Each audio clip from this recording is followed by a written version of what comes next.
ایک اور حدیث مبارکہ سنیے، نبی علیہ الصلوۃ والسلام کے ساتھ صدیق اکبر بیٹھے ہوئے ہیں، ایک نوجوان آیا، نبی علیہ السلام نے اسے اپنے اور صدیق اکبر کے درمیان بٹھا دیا، پھر فرمایا کہ ابو بکر میں نے تیرے اور اپنے درمیان اس کو بٹھا دیا، اس بات پہ حیرت تو ہوئی ہوگی، اللہ کے نبی صلی اللہ علیہ وسلم بڑی حیرت ہو رہی ہے۔ فرمایا ان ھذا الفتى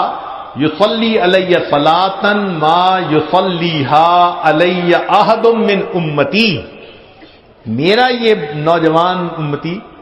مجھ پر ایسا درود شریف پڑھتا ہے کہ جو درود شریف میری امت میں سے کوئی دوسرا مجھ پر نہیں پڑھتا، اس کی وجہ سے میں نے اس کو اپنے قریب بٹھایا۔ پھر نبی علیہ السلام نے بتلایا کہ وہ کیا درود شریف پڑھتا تھا،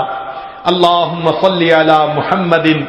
عدد من صلی علیہ وصلی علی محمد عدد من لم یصلی علیہ وصلی علی محمد کما امرت بالصلاۃ علیہ وصلی علی محمد کما تحب